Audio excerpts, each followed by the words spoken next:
Bonjour, bonsoir, chers internautes. Ça dépend à l'heure à laquelle vous allez nous suivre. Nous sommes toujours dans notre émission Des ténèbres à la lumière. Nous avons reçu encore aujourd'hui pour la deuxième fois le pasteur Léon Kassongo. Sans plus tarder, nous allons prier et après nous allons entamer notre témoignage.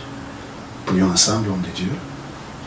Seigneur Dieu de gloire, Jésus, mon le Dieu, Christ, nous te disons merci parce que tu as nous permis disons ce moment. sincèrement merci. Le roi des gloires, nous nous recommandons recommandons ces pas parle à ton à la peuple, puissance du Seigneur. Saint-Esprit, que ton Parle, esprit continue. édifie, touche une personne. Nous avons ainsi prié. Amen. Ok, nous pouvons maintenant continuer notre témoignage. Je donne la parole au pasteur Léon Kassongo. Bien-aimés, aujourd'hui nous allons continuer notre témoignage et nous allons commencer par cette dame qui m'a initié dans la magie, soit qui m'est formé dans la magie, celle que j'appelle Janine Nemi.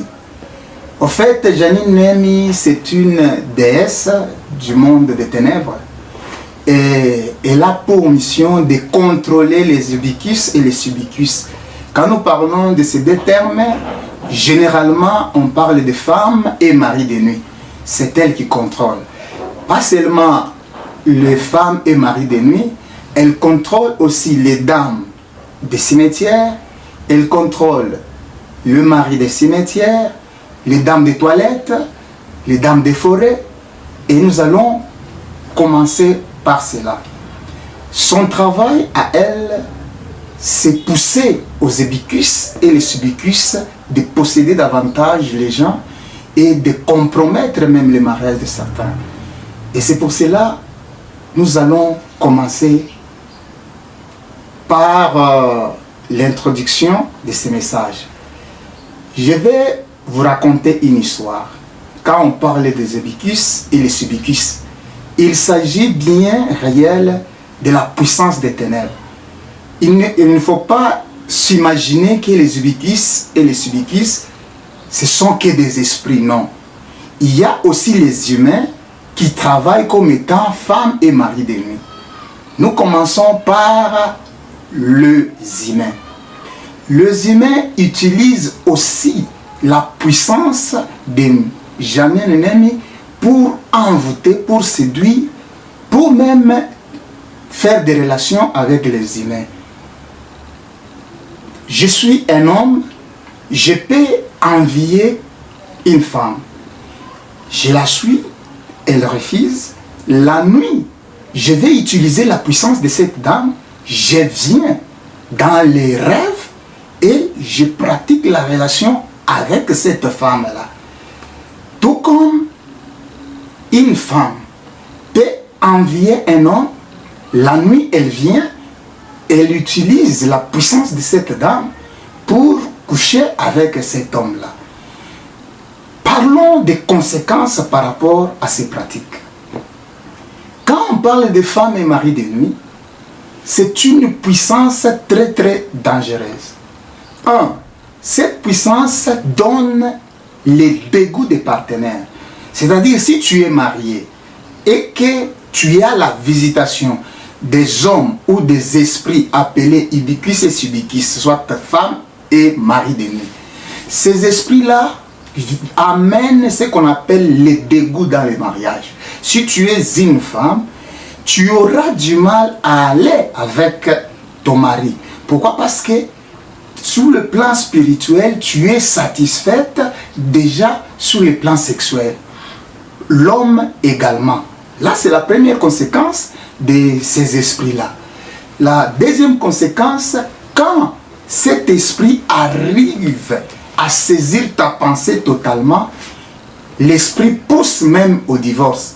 Aujourd'hui, il y a beaucoup de divorces qui sont liés à ces pratiques-là.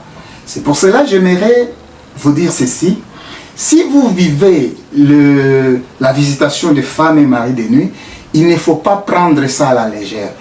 Il faut soit beaucoup prier et en plus voir les hommes de Dieu pour que vous puissiez passer à la délivrance.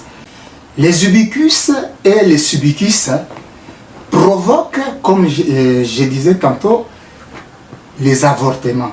non seulement les avortements, les ubiquis et les subiquis provoquent aussi la stérilité. Donc il y a d'autres personnes qui n'arrivent pas à mettre au monde, d'autres femmes ou d'autres hommes, puisque quand on parle de la stérilité, généralement, surtout chez nous les Africains, chez nous les Noirs, nous avons cette connaissance, soit cette réalité de dire que quand la femme ne met pas au monde, automatiquement c'est la femme qui a un problème. Or ce n'est pas ça. La stérilité, E2, c'est-à-dire la femme peut être stérile et l'homme peut être stérile. Maintenant, ces esprits amènent les gens à la stérilité quand il y a ces pratiques-là. Ces esprits provoquent les avortements. Ces esprits peuvent amener même la mort. Quand ces esprits veulent que vous puissiez continuer cette ambiance-là et que vous vous arrêtez sans se cacher dans le sang de Jésus, automatiquement ces esprits peuvent prendre d'autres dispositions juste pour vous tuer et arrêter cette pratique. Et c'est pour cela, bien-aimés dans le Seigneur, nous devons combattre cette pratique-là. Et je dis à toi, ma soeur qui me suit, à toi, mon frère qui me suit, il ne faut pas accepter. Il y a d'autres personnes qui ont pris même les goûts. D'autres personnes disent même que non, ces esprits viennent même les jours, même la nuit, je les attends pour qu'ils puissent me satisfaire sexuellement et tout, et tout, et tout. Mais ça a une conséquence. Automatiquement, quand vous vivez les ubiquis et les subiquis, c'est un problème de possession. Pour que ces esprits arrêtent, soit quittent votre vie, vous devez rien que passer par la délivrance. La délivrance est nécessaire pour ces esprits ici. J'aimerais aussi lier à ces esprits les esprits de chambre. Il y a une catégorie des esprits appelés les esprits de chambre. Ces esprits de chambre, ce sont eux qui amènent souvent la mode. Et c'est pour cela aujourd'hui, même en route, nous allons nous rendre compte que les gens s'habillent à la manière de la chambre. Il y a les mini-jupes, il y a les données, il y a les collants, toutes ces pratiques-là sont liées aux esprits de chambre. À cela, j'ajoute aussi les pratiques de ces esprits. La Bible nous dit, dans le livre des Romains, que le mariage doit être honoré de tous. Pourquoi la Bible dit cela? Parce qu'il y a de mariages qui ne sont pas honorés de tous. Et la Bible aussi dit, il y a d'autres pratiques que la Bible interdit. Par exemple, l'homosexualité, les histoires des lesbiennes et tout et tout. Toutes ces histoires-là sont liées aux esprits des chambres. Je vais souligner un point par rapport aux esprits des chambres. Vous savez, dans les choses de Dieu, il n'y a pas de codes, il n'y a pas de termes là appropriés pour se faire comprendre. Il y a des gens, d'abord, avant que je parle de ceci, j'aimerais vous dire ceci. À chaque fois que vous êtes dans le mariage et que le mariage n'est pas honoré de tous, c'est-à-dire, ce qui honore le mariage, c'est la prédot, c'est la dot. Il y a d'autres personnes qui ont fait même 20 ans, tout en étant comme ça, sans se marier, sans donner la dot. Et quand vous vivez cela, sachez que au son de la trompette, vous n'irez pas au ciel. Quel que soit le nombre d'enfants que vous avez. Pourquoi je dis cela? Parce que la Bible elle-même dit le mariage doit être honoré de tous. Toi, tu n'as pas honoré ton mariage parce que tu n'as pas donné la dot. C'est pour cela que je demande à toi, mon frère, qui a une femme, quel que soit le nombre des années, 20 ans, 100 ans, je ne sais pas moi, tu dois honorer le mariage par la dot. Le mariage doit t'honorer de tous. Donc, tu dois payer ta dot. Si tu ne donnes pas la dot, vous vivez le concubinage. En d'autres termes, vous vivez la prostitution. Vous vivez l'impudicité. Parce qu'il y a l'impudicité, il y a l'adultère et il y a la fornication. Ensemble, c'est la fornication. Mais l'impudicité en soi, c'est quoi? C'est tout rapport sexuel en dehors, avant le mariage. C'est ce qu'on appelle l'impudicité. Tout rapport sexuel avant le mariage. Alors, l'adultère, c'est tout rapport sexuel hors mariage. Maintenant, si vous êtes ensemble des années et qu'il n'y a pas la dot, sachez bien que votre mariage est lié à l'impudicité. Et ce sont ces esprits-là, les ubikis, les subikis, les esprits de chambre, ce sont eux qui vont prendre le monopole de votre mariage. C'est pour cela que dans certains mariages, il y a tant de problèmes, de difficultés, tout simplement parce que la porte est ouverte par rapport à la dot. Je demande à mon frère qui n'a pas encore prédoté de le faire. Il y a aussi les pratiques que le Seigneur n'aime pas. Par exemple, la fellation, fêler.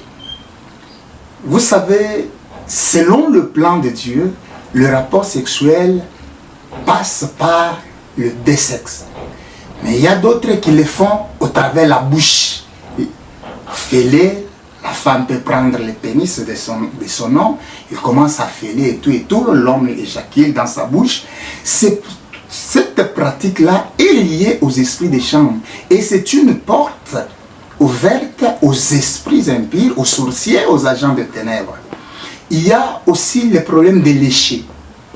Les vagins, c'est pour faire l'urine et pour recevoir l'homme, soit le sexe de l'homme. Mais pratiquement, il y a certaines personnes qui arrivent même au point de lécher le vagin de leur femme par amour et consort, tout ça. Alors cette pratique-là n'est pas biblique. Et c'est pour cela, bien aimés dans le Seigneur, nous devons faire très attention. Quand bien même nous aimons, mais nos pratiques restent liées à la vérité biblique. Il y a aussi ce qu'on appelle entrer par derrière, c'est-à-dire par l'anus. L'anus, c'est pour libérer, lâcher les matières fécales. Mais vous allez trouver un homme en train d'entrer par le derrière de la femme au nom de l'amour. Toutes ces pratiques-là, ce sont des pratiques démoniaques. Il y a aussi l'utilisation des condoms. Et cette pratique, généralement, passe même à la télé. On fait même des publicités, on met beaucoup d'argent pour les condoms et distribuer et tout, au nom de la protection, au nom des dispensations des enfants et consorts. Mais cette pratique reste démoniaque. Pourquoi je dis cela? Les condoms nous proviennent directement du monde appelé monde des Goldes. Par la suite de notre témoignage, nous allons pouvoir parler en loin et en large par rapport à ce monde de Goldes. Les condoms, il y a ce qu'on appelle les esprits ramasseurs. On vous demande, après le rapport, de nouer les bouts du condom pour garder les spermatozoïdes. On vous conseille même de jeter ça dans les toilettes et de chasser l'eau pour ceux qui ont des toilettes comme ça. Pour nous autres, c'est les toilettes directes. On jette dans les toilettes, on jette dans les poubelles et consorts. Or, toutes ces choses-là constituent ce qu'on appelle des postes magiques.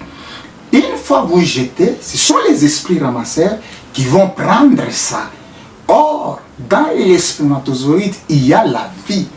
Donc, c'est une vie que tu es en train de donner aux esprits. Et cette vie-là va vous retourner par rapport. Il y a d'autres personnes qui n'arrivent même pas à mettre au monde aujourd'hui, tout simplement parce qu'un jour, il a libéré son spermatozoïde et il a jeté ça je ne sais où, et les esprits ramasseurs ont pris ça, ils sont allés avec dans le monde des Goldes. Pourquoi on les amène dans le monde des Goldes? Les spermatozoïdes, quand on l'amène dans le monde des Goldes, il y a ce qu'on appelle les entreprises. Et ces entreprises-là, ils peuvent fabriquer les parfums, les laits de beauté, et généralement, on mélange ces spermatozoïdes-là avec les laits de beauté, avec le parfum.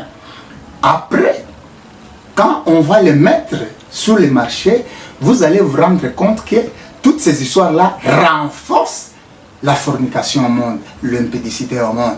Et c'est pour cela, vous allez remarquer, depuis qu'on a élevé cette pratique d'utilisation des condoms, la fornication est arrivée à son point culminant. Il n'y a plus de réserve par rapport à la fornication. Tout simplement, c'est la pratique des condoms. Janine Nemi m'avait donné aussi un pouvoir. Et ce pouvoir-là, c'est la tricherie de la virginité. Beaucoup de femmes venaient me consulter pour qu'on puisse tricher. Même le maman accompagné de leur fille venait pour qu'on puisse tricher la virginité. Et surtout chez nous, ici en Afrique, la virginité a un sens purement spirituel, purement protégé, purement respectueux. Alors, c'est ce qui fait que une fois une fille a perdu sa virginité, arrivé au moment du mariage, pour honorer la famille, venez vers moi pour que je puisse retourner, soi-disant retourner la femme à la virginité. Mais la femme, une fois déflorée, elle ne peut pas redevenir telle qu'elle était, quelles que soient les conditions. Maintenant, qu'est-ce qui s'est passé? J'appelais la fille, je mettais l'eau dans un bassin. J'ai utilisé la poudre grise. On va en parler. Pourquoi les couleurs de poudre sont différentes? C'est par rapport aux pratiques et aux exigences des esprits. Alors, pendant que j'utilisais la poudre grise, je demandais à la fille de se mettre toute nue dans cette eau-là. Et le jour même où elle va rencontrer son mari, soit le premier jour des noces, le mari va constater que sa femme était vierge. Il y aura même la présence du sang, mais en réalité ce n'est pas le sang, en réalité ce n'est pas la virginité. Tantôt j'ai donné une aiguille à la fille et je demandais, ce n'est pas n'importe quelle aiguille, c'est une aiguille envoûtée, une aiguille que j'ai travaillée comme étant fétiche. J'ai donné à la fille. Alors la fille va faire comment? Au moment de la pratique, elle va introduire ça dans ses chevelures. Et au fur et à mesure, la femme va commencer à retirer petit à petit, le mari va s'introduire. Si je ne vais pas à cela, j'utilisais une tige de balai que je vais donner à la fille. Et après cela, j'avais aussi un autre pouvoir, non seulement pour tricher la virginité, mais ce pouvoir-là consistait à l'avortement aussi. Toujours, ce sont ces esprits ici, les incubus et les succubus, les esprits des chambres et autres, que nous sommes en train de parler. Alors, l'avortement, je faisais comment? Il y avait 3 pratiques. La première pratique, c'était toujours les bassins, que je mettais la poudre, cette fois-ci blanche, et que la fille, je demandais à la fille de s'asseoir dans le bassin où il y a cette poudre-là, et pendant ce temps, moi je vais faire une prière. En réalité, qu'est-ce qui s'est passé? La fille va constater tout simplement que le sang coule. Mais c'est cet esprit-là que moi je vais envoyer dans la banque des bébés. Nous allons y arriver tantôt là, dans la banque des bébés. Et cette banque des bébés est dirigée par un esprit appelé Hélène. Et tantôt, j'ai demandé à la fille de faire l'amour avec moi. Et pendant que je suis en train de faire l'amour avec elle, ce n'est pas moi. Je vais appeler un esprit. Et cet esprit, c'est un esprit c'est un esprit des morts que je vais introduire dans mon corps. Et pendant le rapport, l'esprit va tuer le fœtus, va tuer même l'enfant dans le ventre de la femme. Hein? Le constat, ça sera tout simplement le sang qui va couler. Cette Janine Nemi, tellement on a travaillé avec elle de temps à autre, un jour elle est venue et elle m'a dit, en tout cas monsieur, je trouve qu'il est temps pour que tu puisses nous rassurer réellement que tu es le nôtre. Et ce temps-là est arrivé. Je lui ai posé la question de savoir qu'est-ce qui va prouver, soit qu'est-ce que vous voulez que je fasse afin que vous puissiez m'accorder un crédit. La Janine me dira, eh bien, il faut que tu épouses une femme qui est le nôtre, qui est des nôtres, c'est-à-dire une sirène. Je lui ai dit, ça va, je vais répondre. Je suis allé voir mon maître qui m'a initié dans la magie indienne. Et ce maître-là, je l'ai dit l'autre fois, que c'est Tambwe. Tambwe qui veut dire lion. Le maître me dira que, en tout cas, c'est une opportunité. Il ne faut pas accepter une autre femme. Demande tout simplement que je veux que c'est toi que je puisse épouser. Quand elle était venue, je lui ai dit cette parole. En tout cas, elle n'a pas accepté. Elle a dit non, non, toi tu ne peux pas m'épouser, il faut que tu épouses une autre femme qui est moins supérieure que moi. Moi, je suis tellement supérieur, tu ne peux pas me supporter. J'ai insisté, elle était partie. Un autre jour, elle est revenue. J'ai insisté parce que mon maître m'avait dit insiste jusqu'à ce que. Alors j'ai insisté, j'ai insisté, j'ai insisté. Un jour, elle est venue pour me dire voilà, elle m'a demandé que je puisse aller dans leur monde et je suis allé voir le maître Ntambwe, qui veut dire lion. Le maître m'a dit c'est bien, comme elle t'a donné les jetons et puis elle t'a montré comment y aller. Mais à une condition. Quand tu vas aller, ne s'étonne pas, tout ce que tu vas voir, ne s'étonne pas. Et puis, de deux, il ne faut pas avoir peur. Et de trois, il faut juste toucher, soit montrer de l'amour qu'à elle. J'ai accepté. La nuit, je suis allé au cimetière. Pourquoi au cimetière? Parce que le monde que je devrais aller, la porte était le cimetière. Quand je suis arrivé au cimetière, comme je vous ai dit l'autre fois, la clé pour ouvrir le cimetière, c'était le nom des gens et la date de décès. J'ai allumé une bougie devant la croix, je me suis parfumé comme d'habitude,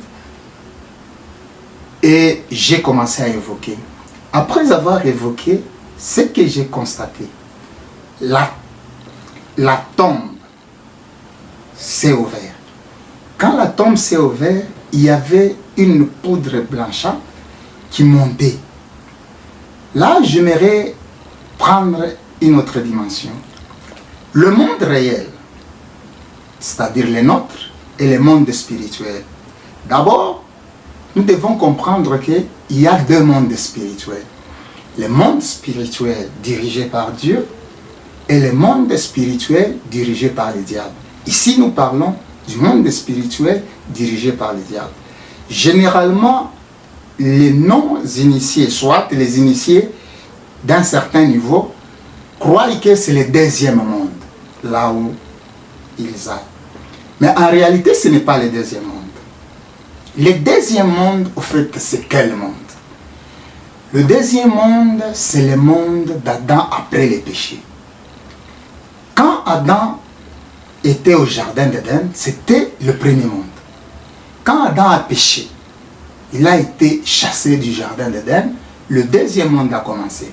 C'est-à-dire, le deuxième monde, c'est le monde du péché. C'est là où nous sommes, c'est là où nous vivons dans le deuxième monde.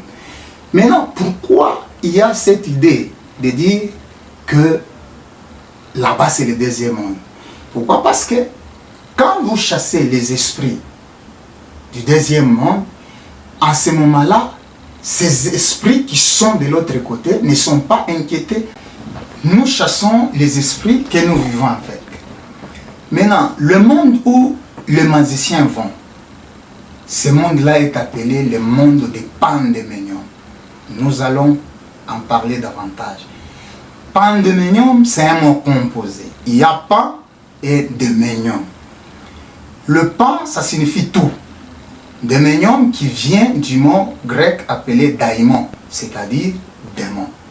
Le monde de Pandémonium, c'est le monde de tout démon. Les dictionnaires définissent cela comme la capitale de l'enfer, le monde de Pandémonium. Et ce monde-là est divisé par 3 grands mondes.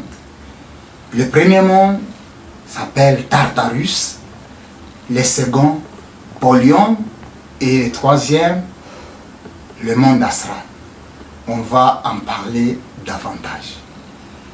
Nous retournons sur la muraille dimensionnelle. C'est une porte qui nous sépare, donc qui sépare le monde réel, le deuxième monde, au monde des Pandémonium. Les sorciers ne vont pas dans le monde des Pandémonium. Là, c'est un point. On va entrer encore en détail quand nous allons parler de la sorcellerie. Les sorciers, eux, vont dans le monde de la sorcellerie. Ça peut être un marché le jour, mais la nuit, c'est un monde. Ça peut être sous un arbre, et la nuit, c'est un monde. Donc, c'est le monde des ténèbres joue avec le mental des sorciers et croient qu'ils vont dans le monde, je ne sais quoi, mais en réalité, ils sont toujours ici. Ce sont juste les milliers. Ils peuvent utiliser même des hôpitaux, ils peuvent utiliser les écoles comme étant leur monde, et c'est resté comme ça. Maintenant, quand cette poudre blanchâtre sortait, il fallait que je puisse briser la muraille dimensionnelle pour passer de l'autre côté. Cette muraille dimensionnelle est appelée Akram. Et c'est ainsi que dans notre pays, il y a un musicien qui se disait Akramer. C'est-à-dire, c'est lui qui est disposé à ouvrir la muraille dimensionnelle. Nous ne sommes pas là. Et après cela, je vis les escaliers. Quand j'ai utilisé les codes Akram, j'ai vu les escaliers et je les ai empruntés. Une fois arrivé au bas, j'ai vu qu'il y avait une grande route au devant de moi. Et j'ai commencé à cheminer. Pendant que j'avançais, je me suis retrouvé à une barrière. Et on m'a posé la question de savoir qui t'amène ici et pourquoi. J'ai présenté tout simplement les jetons et ils ont compris que j'étais un visiteur de madame. Ici, nous parlons du monde de Polion. Et le monde de Polion, précisément le monde d'Armstrong. Car cette dame habite le monde d'Armstrong. Nous allons définir cela. Âme, c'est bras, et strong, fer. Donc le monde des bras de fer. Alors, je suis arrivé, je me suis présenté, il y avait des gardes. Et quand je me suis présenté, ils ont compris et ils ont appelé. Quelques minutes après, j'ai vu une Mercedes-Benz à 6 portières, noire, qui s'avançait. Mais pendant que j'étais là, on m'avait demandé d'échanger les habits. Les habits que j'ai amenés. D'abord, je vais souligner un point. Je suis allé dans leur monde, pas spirituellement, physiquement, donc avec ce corps. Je suis allé là-bas. Et j'ai laissé les habits que j'ai portés. Je me suis habillé dans leurs habits. C'était un costume noir, tout en noir, chaussettes noires, tout en noir. Bref. Alors le véhicule venait.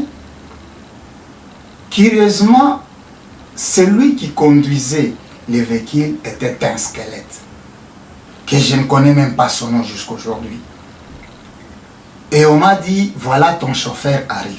Et j'étais là, derrière, comme un patron. Mais dans le monde réel, là-bas, j'avais l'habitude, à chaque fois que j'allais, c'était lui qui me conduisait dans une Mercedes à 6 portières noires, comme un boss, comme un friquet. Mais en réalité, dans notre monde, je n'avais même pas un vélo. Alors, pendant qu'on allait, j'étais curieux parce que je voyais des esprits que je n'ai jamais rencontrés. Je voyais les esprits qui avaient le corps, la tête d'un animal, et les esprits qui étaient bifaces. Ce côté ici, c'était un oiseau, de l'autre côté un animal, donc c'était compliqué. Et j'ai rencontré aussi les esprits manchons. Donc, pendant que j'ai posé la question à cet esprit-là qui me conduisait, mais pourquoi tous ces esprits si manchants? Ce chauffeur m'a dit, là où tu viens, il y a un groupe de gens qui ont un maître. Et à chaque fois qu'ils ont fait appel à leur maître, et c'est ce maître-là qui cause tous ces dégâts ici. Je voulais savoir les noms de ces maîtres-là. Alors il m'a dit, ce n'est pas à moi de te dire les noms. Toi, contente-toi seulement de ce que je viens de te dire. Et on allait. Nous sommes arrivés dans un camp, que je peux appeler aussi un quartier. Et là-bas, c'était le quartier de Johnny Walker. Il fallait me présenter chez Johnny Walker. Johnny Walker, c'est un esprit qui vit dans le monde d'Armstrong. C'est celui qu'on présente sur le whisky là appelé Johnny Walker. Cet esprit vit réellement, tel qu'il est présenté sur la bouteille là de Johnny Walker. Et c'est de la même manière que je l'ai vu. Et pour votre information, avant mon retour, il m'a donné un carton de Johnny Walker que j'ai amené à porter dans notre monde. Et il y avait même des innocents, des amis, qui ont pris, qui ont partagé cette boisson-là, liqueur fort, qui provenait de ces messieurs.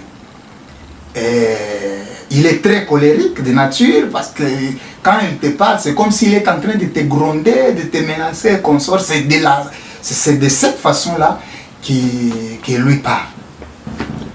Et il m'a encouragé et il m'a demandé de passer. On continue. Et pendant qu'on est arrivé à un autre quartier, on est allé me présenter chez un esprit qui contrôle ce quartier-là. Et cet esprit est appelé au nom, soit répond au nom de Marie-Rose. Marie-Rose, c'est un esprit qu'un certain musicien,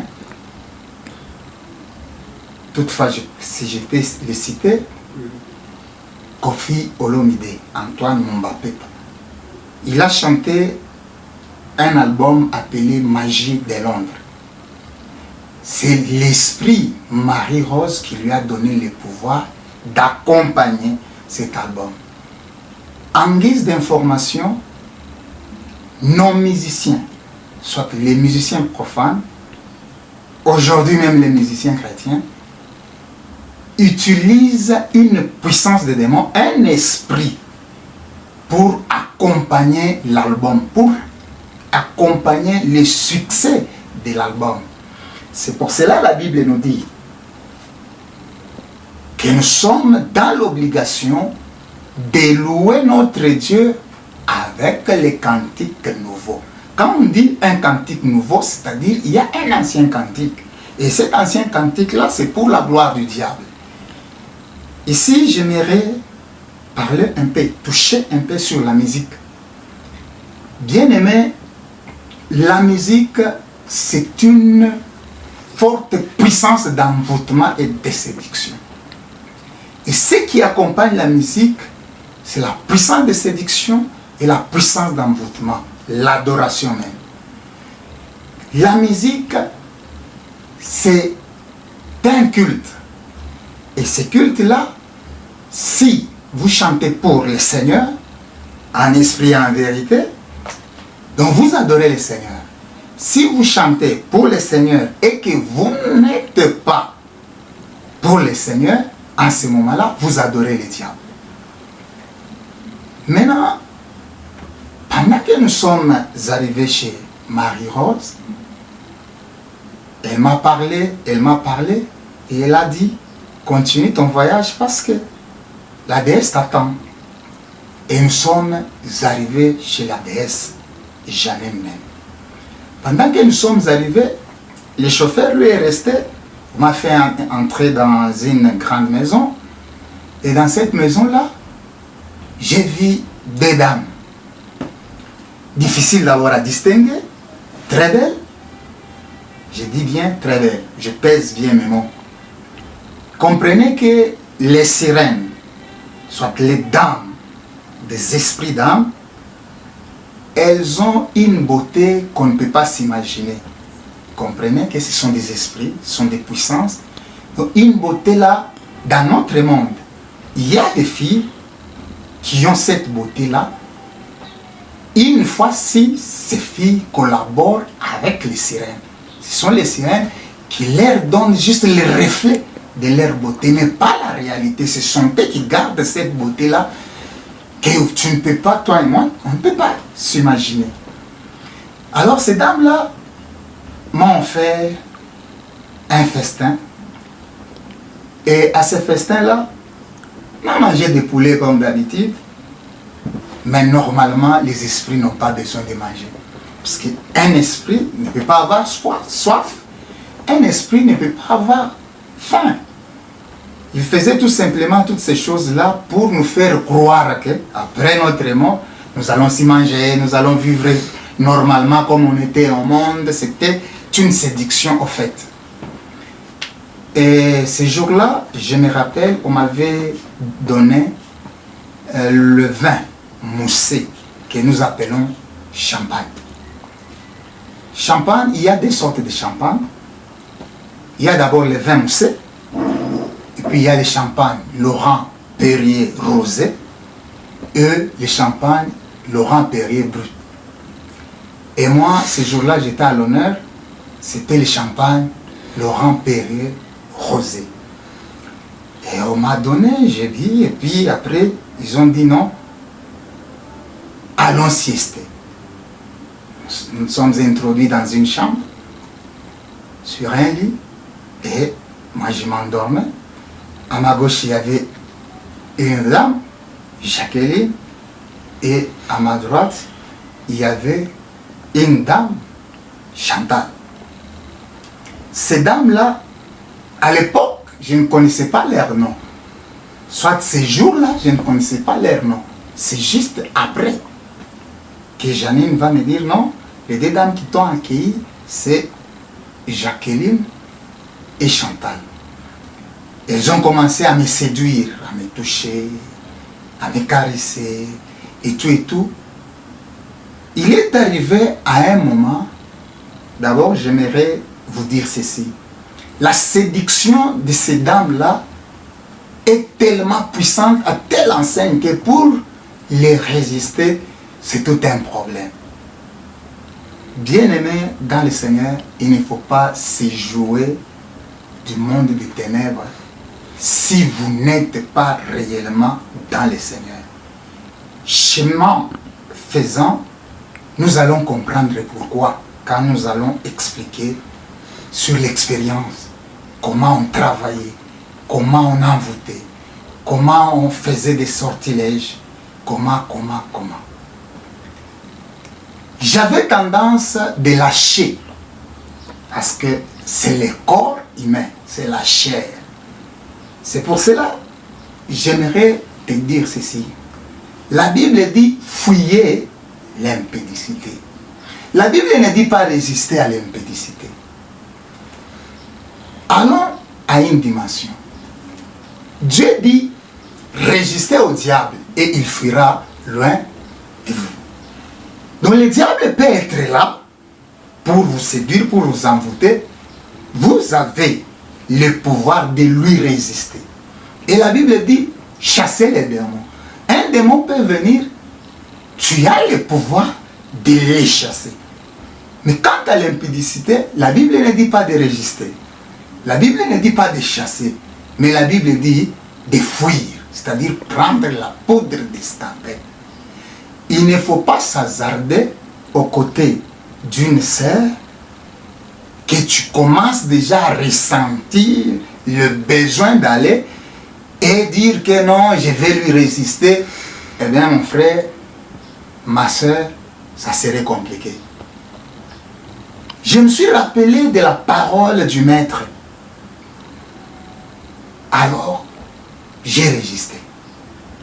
Ils ont tenté, ils ont tenté, ils ont tenté et ils ont réalisé qu'on n'arrivera pas à leur fin. Et c'est ainsi qu'elles m'ont dit, va dans le salon, Janine t'attend. Alors quand je suis allé dans le salon, j'ai trouvé Janine. Et quand elle m'a vu, elle commençait à sourire. Leur sourire se diffère aussi de notre. Ils ont des grimaces là démoniaques. Et elle m'a dit, je suis très content et ravi du fait que tu as tenu bon. Cette fois-ci, je comprends, je réalise que tu m'aimes réellement. Alors elle m'a dit de retourner. Elle viendra pour qu'on puisse établir les faisabilités de ces mariages-là. Et elle m'a dit d'aller. Elle m'a montré un chemin. Elle dit, va. Pour entrer, il y avait un long processus et il fallait passer. Mais pour y retourner, pour question d'information, j'étais accompagné de ces cartons-là de whisky que Johnny Walker m'avait donné. Et avec mon carton, j'ai commencé à aller. Arrivé à un endroit, j'ai trouvé que le chemin était en feu. Et je me suis rappelé de paroles du maître pour dire que non, tout ce que tu verras, ne t'étonne pas, ne panique pas, il ne faut pas avoir peur. Je me suis introduit dans ces feux-là. Et pendant que je me suis introduit dans les feux, j'ai marché un peu et je me suis rendu compte que j'étais au cimetière, juste devant la position à laquelle je me trouvais, c'est-à-dire à genoux devant la croix. Et j'ai fermé la tombe par une incantation et je suis retourné. J'ai rapporté ça au maître et le maître était très content pour dire que voilà, tu es devenu maintenant quelqu'un puisque tu as supporté, tu as surmonté. Quelques jours après, elle est revenue pour me dire que maintenant, il faut préparer notre mariage. La dot, c'est l'eau de la mer Rouge, c'est-à-dire le sang. C'était la dot. Parce que les esprits n'ont pas besoin d'habits. Les esprits n'ont pas besoin d'argent. Les esprits n'ont pas besoin de chèvres, encore moins de couvertures. Pas même besoin d'huile ou du sel. Toutes ces histoires-là que nous demandons dans notre monde, eux n'ont pas besoin. Donc, la dot, c'était le prix du sang. Et pour cela, j'étais obligé de sacrifier. Que le Seigneur soit glorifié parce qu'il m'a pardonné. J'ai sacrifié une âme. Et la personne était décédée. J'étais le nom de la personne pour juste besoin de s'éviter des problèmes. On a fixé le rendez-vous pour le mariage. Et cette fois-là, je devrais encore y retourner. Par la même voie, je suis allé dans ce monde-là. Mais cette fois-là, toujours en noir, costard noir et tout en noir, on m'a dirigé dans une salle que j'ai trouvé les gens. Et pendant que je suis entré, c'était pour la première fois de voir Satan, Lucifer, Satan. Il était aussi à ce mariage-là. On m'a présenté la chaise pour dire que voilà le mari de la déesse Sirène des mers, déesse Janine Nen. Et j'étais assis. Quelques minutes après, Janine Nen est venue, elle était assise à mes côtés.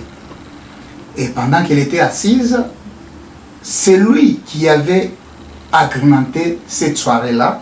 Il a fallu qu'il y ait un musicien de chez nous. Et ces musiciens qui a agrémenté cette soirée-là, c'est les musiciens, chez nous on l'appelle Josa Nyoka Longo. C'est lui qui a agrémenté la soirée. Il a commencé à agrémenter, mais pendant que Lucifer était venu, on a changé de musique, on a mis la musique rock d'Elvis Presley. Laissez-moi vous dire que la musique rock, c'est une musique appropriée, c'est la musique aimée du diable. C'est la musique qui vénère plus, qui adore même plus le diable que d'autres rythmes de musique rock. Et c'est pour cela que vous allez même remarquer dans des concerts rock, il y a des histoires horribles qui se passent.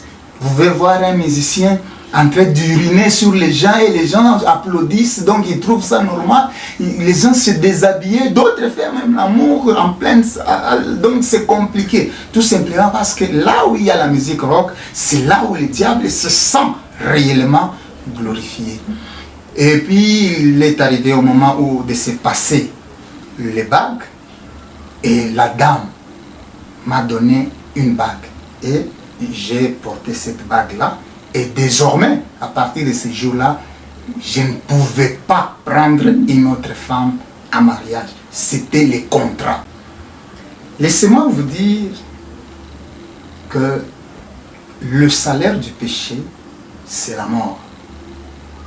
Et je dis encore, Dieu pardonne les péchés, mais Dieu ne retire pas les conséquences. Écoutez, bien-aimés dans le Seigneur, pourquoi je dis cela? Tu peux commettre un péché, quel que soit le nom du péché, le Seigneur va te pardonner, parce qu'il est amour, il le pardonne même. Mais les conséquences du péché, tu dois les payer. C'est pour cela que la Bible dit, Dieu ne laisse pas impuni un pécheur. Je m'explique dans des termes clairs. Allons à la fornication, l'impudicité. Tu commets l'impudicité, tu es libre de le faire. Et après, la femme tombe enceinte. Soit toi, femme, tu commets l'impudicité, tu tombes enceinte. Et tu te rends compte que tu as péché. Tu viens auprès du Seigneur. Tu lui dis, Seigneur, pardonne-moi, j'ai péché. Ceci. Tu peux même pleurer tout et tout. Dieu va te pardonner parce qu'il est amour. Le sang de Jésus est là pour ça. Mais Dieu ne peut pas retirer l'enfant. Tu dois porter cet enfant et tu dois même enfanter l'enfant. Quand tu verras l'enfant, tu dois comprendre que c'est les conséquences du péché que tu as commis.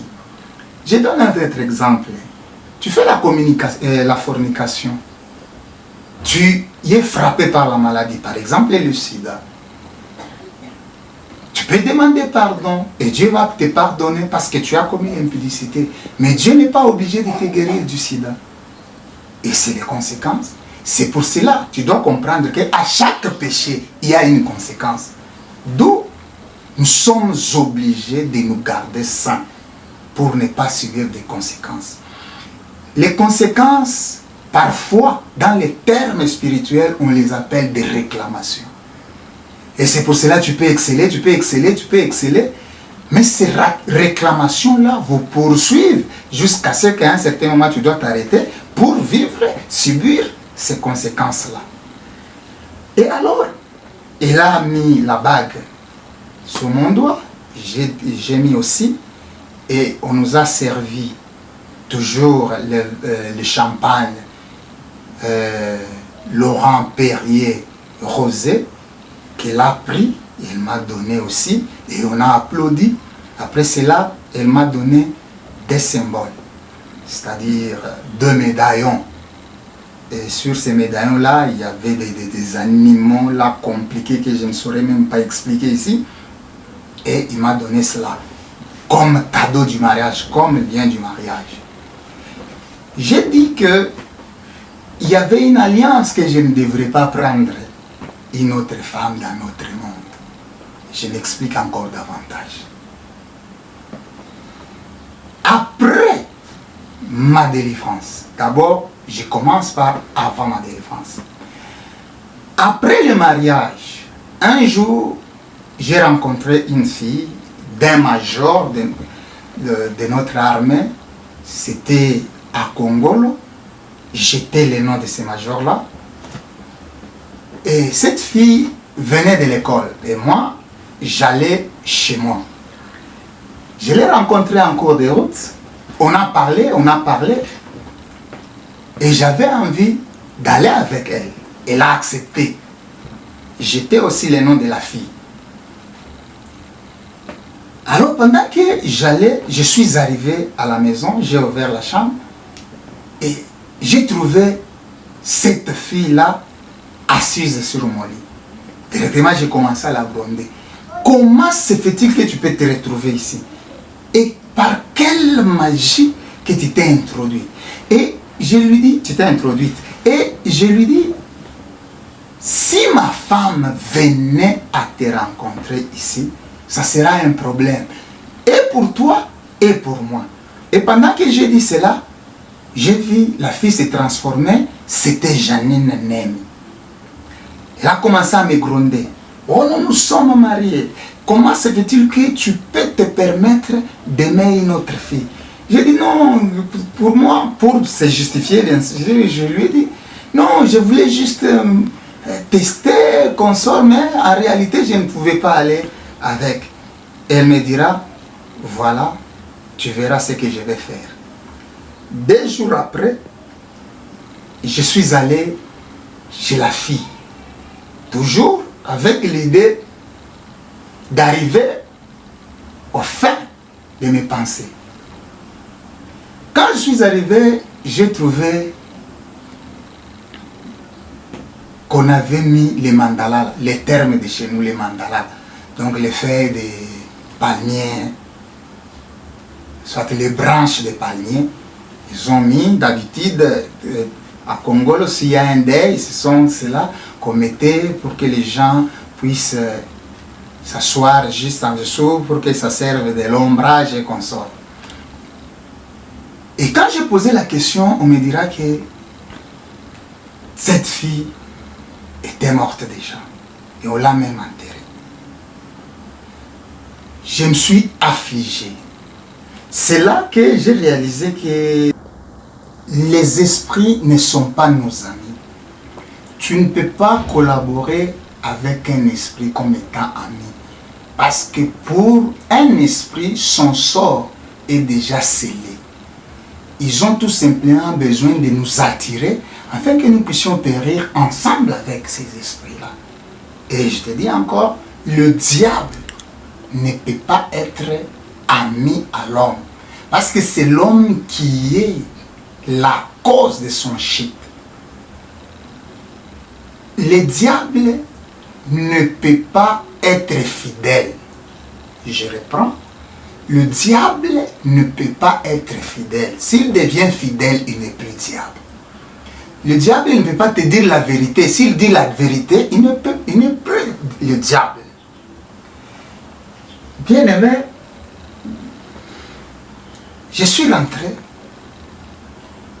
J'ai trouvé Janine dans la maison. J'ai commencé à gronder. J'ai oublié qu'il était esprit.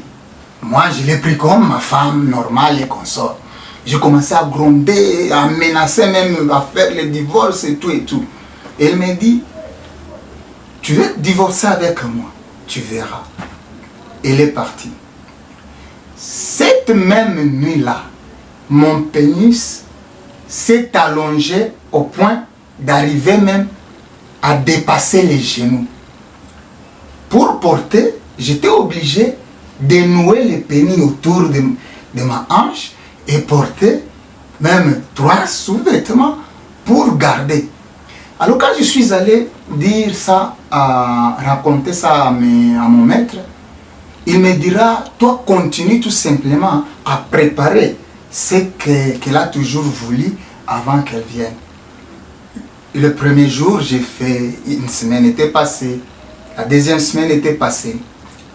La troisième semaine, j'ai préparé comme d'habitude avant qu'elle vienne. Il fallait préparer les tartines, les cacahuètes, les bananes et consorts. J'ai préparé et je me suis endormi. Et à chaque fois qu'elle devrait venir, je n'avais pas le droit de saluer une femme, quelle que soit ma mère, quelle que soit ma soeur, je n'avais pas droit de saluer par la main, bien sûr, une femme de n'importe quelle nature. Alors, je m'endormais, juste pendant mon sommeil, j'ai compris que, et j'ai ressenti la présence d'une personne qui me réveillait en me chatouillant, à me caresser et tout et tout. Et je me suis réveillé, je me suis rendu compte que c'était elle. Et elle avait apporté, elle était avec un mouchoir qu'elle m'a apporté, et elle a coupé le bout de ces mouchoirs ici, elle a coupé, pas ces mouchoirs, c'est un exemple, elle a coupé les bouts. Et quand elle a coupé les bouts, elle m'a donné le reste du mouchoir et elle m'a demandé de toucher sur mon pénis. Quand j'ai touché mon pénis, et je me suis senti un peu bouleversé, le pénis s'est retiré jusqu'à redevenir normal. Et d'abord, le rapport sexuel avec cet esprit-là, le premier, ça m'avait bouleversé. Comment j'ai dit cela? Donc, elles sont tellement sentimentales, à telle enseigne que pendant les rapports, donc il y a un dépassement. Donc tu n'arrives plus à te contrôler, tu vas te retrouver fatigué, endormi, c'est elle qui m'a réveillé même. Alors je lui ai dit, mais on va vivre comme ça. Et c'est alors qu'elle me dira que ces mouchoirs que je te donne, c'est le mouchoir Mami Wata. Le mouchoir Mami Wata a 33 pouvoirs. Nous allons parler de ces pouvoirs-là par la suite. Et on continuait à vivre avec cette dame normalement comme une femme. Donc à chaque fois qu'elle m'apportait de la nourriture, elle me donnait même des habits. Mais bizarrement, ce n'était pas beaucoup d'habits. Elle m'avait apporté juste 3 habits. Mais ces 3 habits-là, je pouvais les porter comme je le voulais. Si je veux un veste, l'habit va se transformer en une veste. Si je veux un jean, l'habit va se transformer en un jean. Si je veux un tissu, une culotte, ainsi de suite. C'est pour cela que j'aimerais vous dire quelque chose. Il ne faut pas envier une personne par rapport à sa façon de s'habiller, à sa façon d'être. Pourquoi? Parce que tu ne sais pas les habits qu'elle porte, si ce sont des véritables habits ou ce sont des histoires, ce sont c'est la puissance même du monde des ténèbres. La dame préparait pour moi, mais je n'ai jamais vu là où elle a allumé le feu pour préparer. Je n'ai jamais vu là où elle a acheté les histoires. Moi, j'ai trouvé tout simplement à manger sur la table. Tantôt c'est la viande, tantôt c'est la poulet, et les poulets, tantôt c'est les poissons. Bon. En réalité, toutes ces histoires-là, ce n'étaient pas des vrais poulets. Parce que dans leur monde, il n'y a pas de poulet. Dans leur monde, il n'y a pas de la viande. Donc c'était de la chair humaine que j'ai mangé régulièrement. Il est arrivé à un certain moment, elle m'a dit non, il ne faut pas continuer tout simplement à m'attendre ou à me demander de préparer pour toi. Je vais te donner un abonnement au cimetière et tu vas aller au cimetière pour commencer à manger. Là, nous allons entrer en détail quand nous aurons le temps de parler sur le monde des cimetières. Avec cette dame, Janine ici, elle était avec moi partout, à partir du jour où elle m'a apporté les mouchoirs. Un jour, je me rappelle, j'ai travaillé, là c'était à Kisangani, j'ai travaillé à un hôtel à 5 étoiles appelé Palm Beach de Général Kikunda Ombala Lontin du groupe CAFCO. Et pendant que j'ai travaillé, c'était tard. À l'époque, j'habitais de l'autre rive, à Lubunga. C'était vers 1h comme ça. Et j'étais accompagné avec un j'étais accompagné d'un cuisinier appelé Papa Étienne.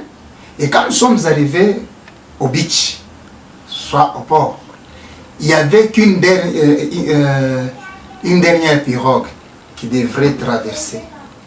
Et alors, Papa Étienne m'a demandé de monter. Moi, je lui ai dit non, je ne monte pas parce que tu vas me trouver de l'autre côté. Papa Étienne m'a dit non, même si tu as le pouvoir, je sais, tout et tout, mais tu ne sauras pas tout ça. Je lui ai dit, monte, tu vas me trouver de l'autre côté de la rive. Et pendant que la pirogue faisait route, j'ai appelé Janie. Elle m'a apporté les tapis roulants magiques. Et nous sommes montés sur les tapis roulants. Une fois montés, on s'est retrouvés de l'autre côté et je les attendais. Quand ce papa-là est arrivé, donc la pirogue est arrivée, quand ce papa m'a vu, il était effrayé et il a répandu cette épreuve-là au niveau du travail. Et les gens commençaient déjà à me craindre et d'autres à me solliciter pour le pouvoir magique. Encore avec cette dame-là, il y a une autre expérience que j'ai faite avec lui.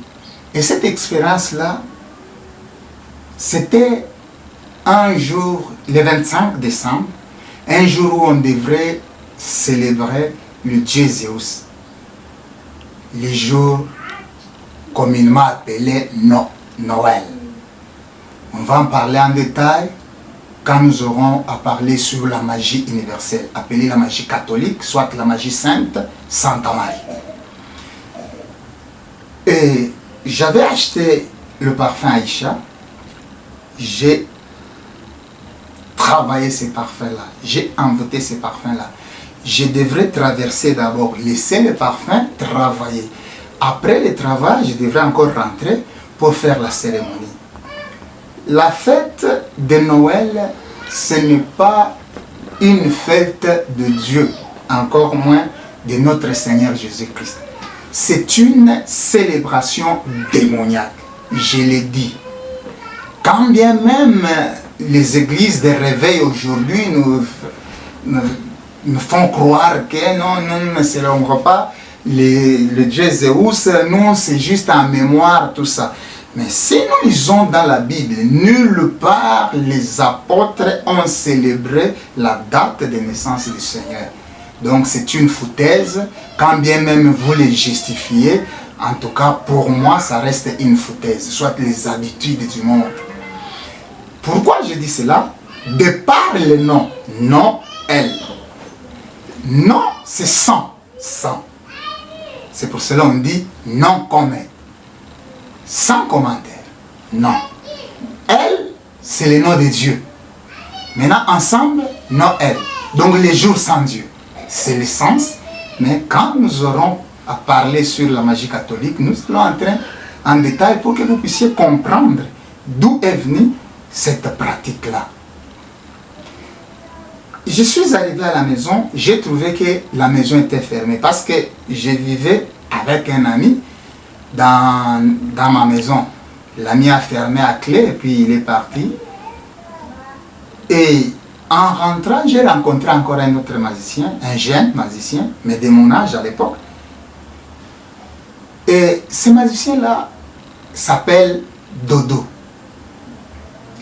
Quand il m'a vu, je lui ai remis ses parfums et je lui ai dit ceci: il ne faut pas ouvrir ces parfums. Pourquoi? Parce que j'ai mis dedans les esprits très puissants. À ton niveau ici, si tu oses l'ouvrir, ça va te créer des problèmes. L'ami n'a pas voulu. Pourquoi? Parce que il se croyait être supérieur à moi. Et on s'est disputé souvent. On discutait, non, tu es supérieur, moi je suis supérieur et tout, et tout, et tout, et tout. Mais moi j'avais compris qu'il était petit, puisque le niveau que j'ai atteint, lui, il était juste un novice. Et je lui ai donné ces parfums avec l'idée de l'éprouver qu'il est petit. Et je me suis retourné au boulot, j'ai travaillé.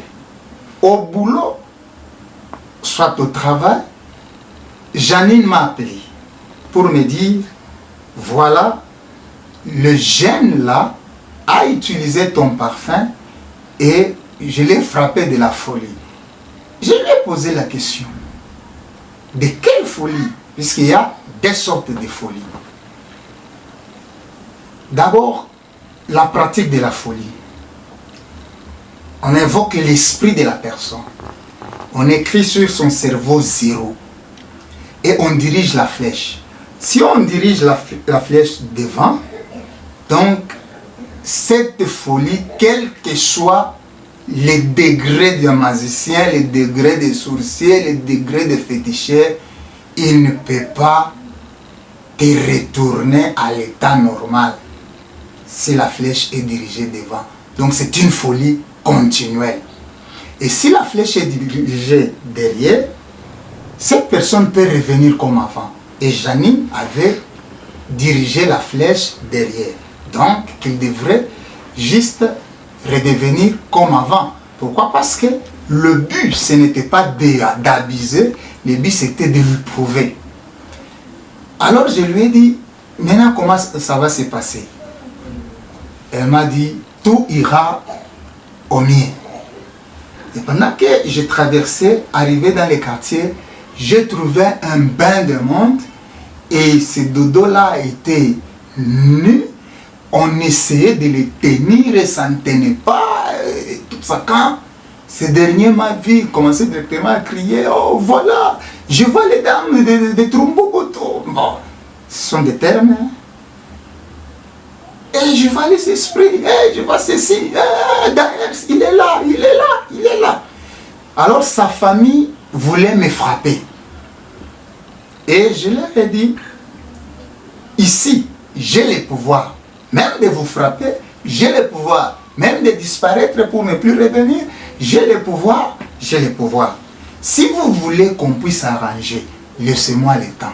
Pourquoi? Parce que votre frère ici, c'est un magicien comme moi, mais on n'a pas le même niveau. Lui voulait me faire croire qu'il me dépassait. Et c'est pour cela, j'ai fait cela pour qu'il comprenne qu'il était petit. Et on m'a laissé le temps, nous sommes retirés, la maison était pleine, et nous nous sommes retirés. J'ai fait des incantations, heureusement, il est revenu comme avant. Et c'est le jour même qu'on a compris que cette femme-là et cet ami-là était magicien. Alors cette histoire à Kisangani, à l'époque, c'était José de Deschartes-Meng, les journalistes qui étaient saisis de cette histoire, et même les images passaient à la télé, et c'est en ce moment-là qu'on m'appelait tout Kisangani, tout Kisangani, tout et tout. Aujourd'hui, ces journalistes-là travaillent à l'Okapi, donc une chaîne appelée Okapi. C'est là où ils travaillent. Janine Nemi, c'était une femme, un esprit. Avec lui, on a eu des enfants. Chantal et Nathalie. Mais en réalité, aujourd'hui, je n'accepte pas que c'est mes enfants. Pour une simple raison. Scientifiquement, des races donnent les hybrides. C'est-à-dire une race intermédiaire. Un blanc et un noir, vous ne pouvez pas mettre un noir totalement, encore moins un blanc totalement. Mais Chantal et Nathalie, elles étaient toutes blanches. Comment il a conçu? D'abord, je m'explique par rapport à cela. Les grossesses spirituelles font 40 jours. Donc si une femme est grosse, elle va mettre au monde pendant 40 jours.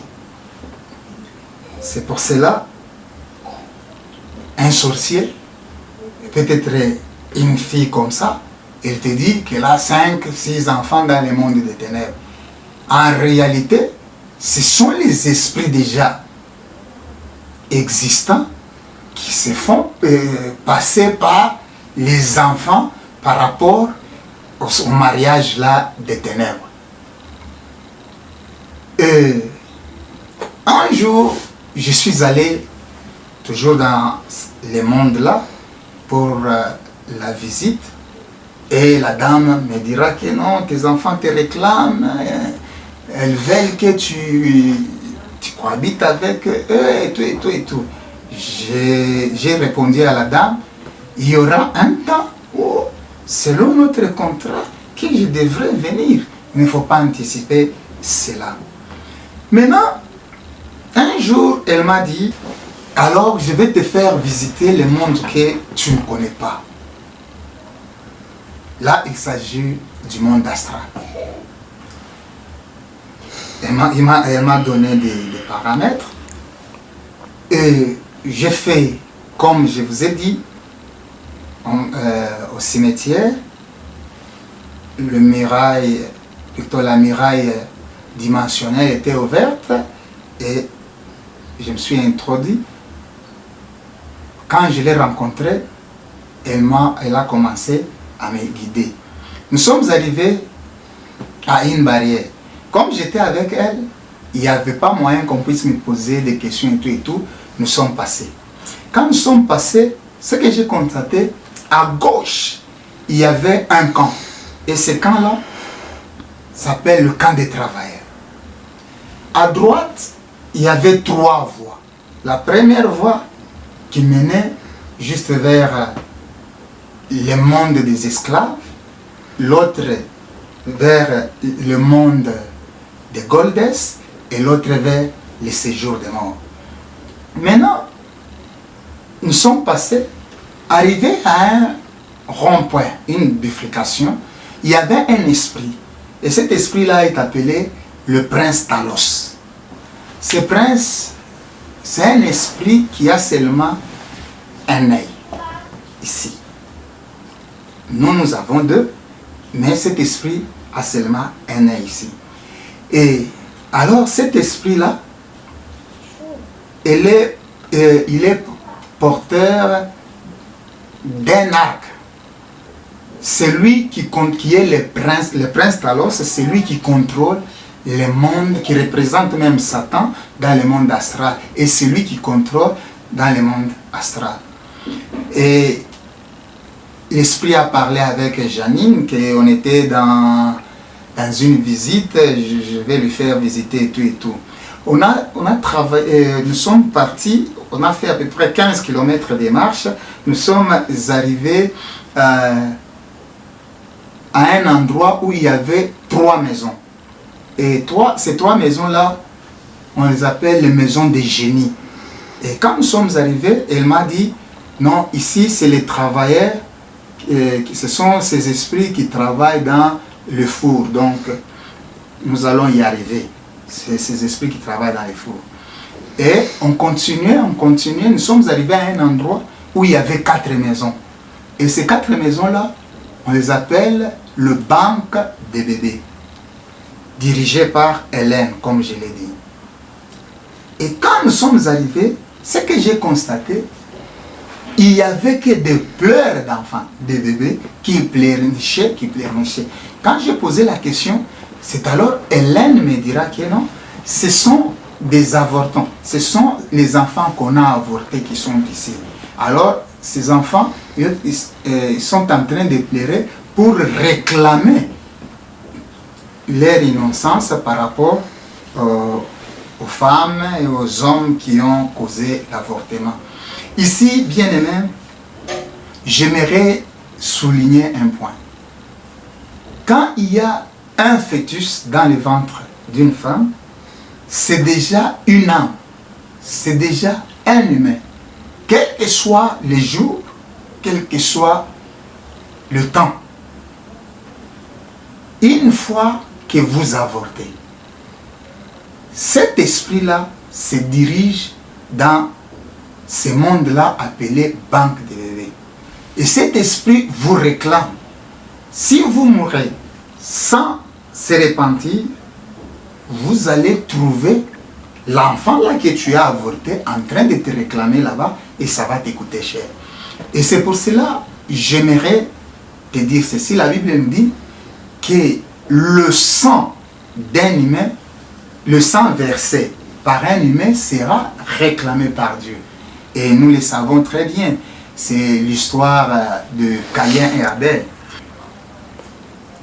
il y a d'autres enfants que nous cherchons au travers, soit sous trichement des magiciens, des occultistes, des féticheurs. Ces enfants proviennent de cette banque-là appelée la banque des bébés. C'est pour cela, il y a d'autres enfants qui, si ces enfants proviennent de cette banque-là, ne dépassent jamais 6 mois. Pourquoi? Parce que c'est déjà un esprit. Cet esprit va vous faire croire tout simplement que tu as mis au monde et tout, 6 mois après, l'enfant va mourir. Mais il y a d'autres enfants qui sont esprits incarnés. C'est-à-dire, tu es allé voir un féticheur, un magicien, il fait des gris-gris, il te donne un enfant. Maintenant, cet enfant-là, ce n'est pas un enfant réel. C'est un vieux, c'est un grand, c'est un démon qui a vécu même avant ta naissance. Et cet enfant-là sera, dans notre terme, on parle de Shindikana. Donc, un enfant qui ne comprend rien. Tu peux lui dire ceci, il lui répond. Il peut même arriver au point, il commence à te taper, à faire de n'importe quoi, à voler des histoires, à provoquer des problèmes, des querelles avec les gens. Et toi, tu ne vas pas comprendre que tu es allé voir un féticheur pour avoir cet enfant-là. Donc, ce sera un enfant à problème. Tout simplement parce que cet enfant a été cherché dans un mauvais sens. Et par rapport aux enfants cherchés, il y avait aussi les enfants volés. Ce sont des enfants qui vivaient normalement. Ce que je peux te dire maintenant, ça peut te bouleverser, mais sous le monde spirituel, c'est une réalité et j'ai vécu cela. À chaque fois que les gens venaient me voir pour chercher les enfants, le diable ne peut pas crier et le diable n'a jamais crié. Ça, tu dois comprendre. Qu'est-ce que je faisais? Je prenais ma baguette de divination. Je me dirigeais souvent au marché. Pourquoi? Parce que dans un marché, il est difficile de se bousculer, et plutôt il est facile de se bousculer sans qu'il y ait un constat quelconque. Mais par rapport à une vie normale, à un endroit normal où les gens passent à une distance et tout et tout. Pourquoi? Parce que, pourquoi j'ai préféré le marché? Par ma baguette magique là, je faisais des incantations et je me dirigeais au marché. Avec le troisième œil, même si une femme est en retard d'un mois, d'un jour, moi je vais voir que cette femme connaît déjà un retard. Je vais faire un effort de toucher son ventre avec ma baguette de divination. Une fois que je touche et que j'arrive à la maison, je vais évoquer l'esprit de cet enfant-là. Et la femme va constater qu'elle a fait un avortement. Mais en réalité, c'est un transfert. Et je vais prendre cet enfant-là, je vais mettre dans le ventre de ma cliente et la cliente va mettre au monde et l'enfant sera normal et elle va vivre normal. Mais l'enfant sera possédé. Pourquoi? Parce que la voie par laquelle elle est passée, c'est une voie diabolique, satanique. Et c'est ça que je voulais juste insister. Et quand on a quitté ces quartiers-là, on a avancé, on a trouvé encore 3 autres maisons appelées maisons des ouvriers. Dans cette maison des ouvriers, ce sont des ouvriers qui travaillent au chaudron des fours.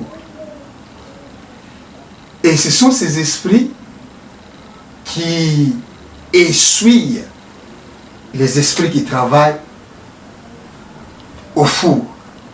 Cela provient l'idée, soit la conception de dire que non, quand vous posez la question à un prêtre, pour dire que non, l'image de ce Jésus-là que vous nous présentez, cette image-là, parce qu'à l'époque, il n'y avait pas de photos, il n'y avait pas, comment vous avez l'image de Jésus? La réponse sera tout simplement simple, que pendant que Jésus allait vers le calvaire, vers Golgotha, il y avait une femme qui avait un linge qu'il a essuyé, alors son image est restée sur le linge. Bien-aimé dans le Seigneur, ce n'est pas Jésus, l'image que nous voyons. Nous aurons le temps de parler sur l'Église et la magie catholique et vous allez comprendre de quel Jésus il s'agit. Et nous sommes allés, on est arrivé à un tunnel. Ce tunnel-là, c'est un tunnel qui dirige vers le purgatoire.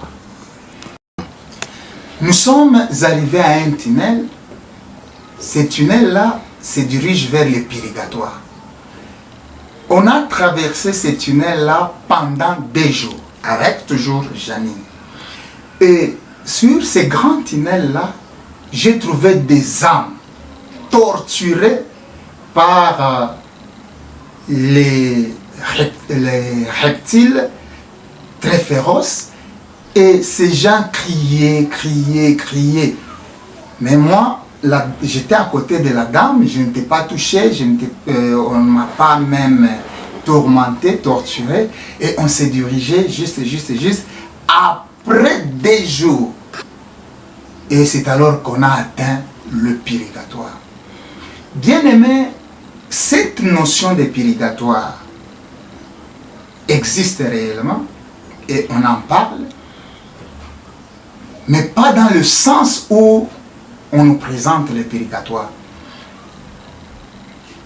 L'Église catholique nous présente le purgatoire comme un endroit où l'homme fait 40 jours pour payer les péchés qu'il a commis et après quoi il ira à un bon endroit. Laisse-moi te dire, après la mort, il n'y a pas la délivrance. Après la mort, il n'y a pas la repentance.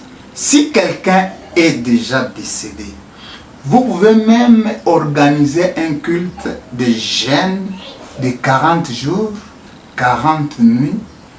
Il n'y aura rien de changeant dans sa vie. Tout simplement parce que tout se paye pendant que tu es vivant.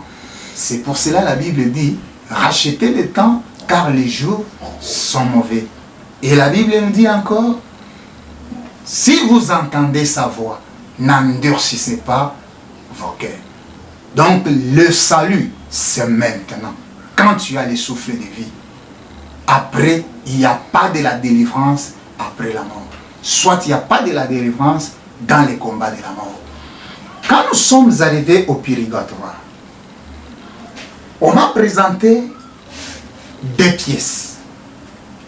Le premier, soit la première pièce, c'était la chambre de flagellation. Le 40 jours qu'on nous présente est divisé en 2. 20 jours dans cette chambre-là et 20 autres dans la chambre de feu. J'ai trouvé, dans chaque chambre, il y a 6 génies. Dans la chambre de flagellation, j'ai trouvé 6 génies. Ces génies-là, leur travail, quand on te dit que tu es allé au purgatoire, c'est-à-dire que tu vas passer 20 jours dans cette chambre-là en train d'être flagellé. Je vous informe qu'un esprit ne se fatigue pas. Et quand un esprit te frappe, pour lui, il va te frapper jusqu'à ce que les 20 jours arrivent. Et une fois si on te fait quitter dans cette chambre-là, on va t'amener maintenant dans la chambre de feu.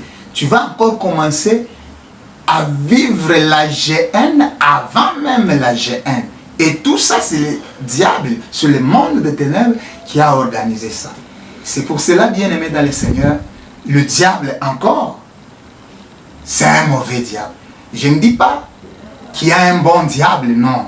C'est une façon de dire que en Satan, il n'y a rien de bon, il n'y a rien de bien, il n'y a rien d'espoir. Tout simplement parce qu'avec lui, rien que la désolation, rien que les souffrances. Et j'ai trouvé encore d'autres 6 génies, et ces 6 génies-là, leur travail, c'est garder. Ce sont des gardiens du purgatoire. On a quitté le purgatoire, nous sommes arrivés à un endroit qu'on appelle Gereza. J'ai trouvé un grand nombre de gens. À Gereza, on garde, soit c'est une prison des âmes qui sont sacrifiées à Satan. C'est là où, quand Satan a besoin du sang humain, puisqu'il se nourrit du sang humain pour renforcer son mal à lui. Et quand il a besoin de 5 litres, comprenez que c'est une personne qui a besoin. Quand il a besoin de 100 litres, vous prenez 5. Faut autant pour trouver les 100 litres. Et la dame m'a présenté, et je vis les gens en train d'être ligotés là-bas et tout et tout. Ici, je vous dis, il y a d'autres personnes qui vivent dans notre monde ici. En réalité, ils sont prisonniers en Gereza. C'est juste les jours où Satan va les doiter. Dans notre monde, on va constater que la personne, soit que les personnes sont mortes. Et c'est comme ça que ça se passe. On a quitté ce monde de Gereza, nous sommes arrivés au four. Elle m'a présenté un four, bon, par ma conception. Ce four peut prendre 30 km². Là-bas, on amène les âmes qui sont appelées à être brûlées pour les amener au purgatoire. Vous pouvez vous poser la question, mais quelqu'un est déjà mort, alors on va encore les brûler comment et tout et tout et tout et tout et tout et tout.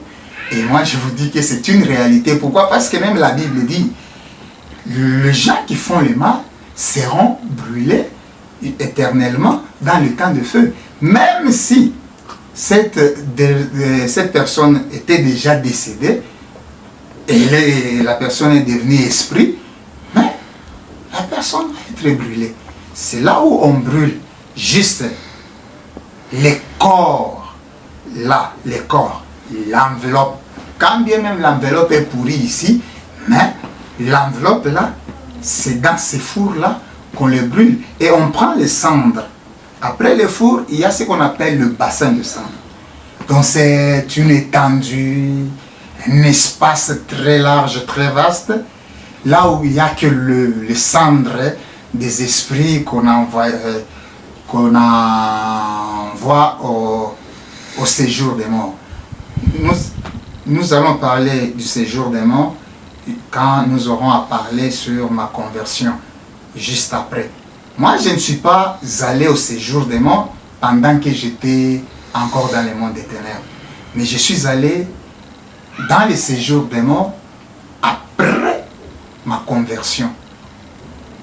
Je vais expliquer ça prochainement puisque ça va nous prendre encore du temps par rapport au message de ce jour. Et après le four, nous sommes arrivés à un endroit où elle m'a dit, voilà, ici c'est le Goldes, ici c'est le séjour des morts. Maintenant, pour traverser ce bassin de cendres là, elle m'a donné les sabots. Et j'ai porté les sabots.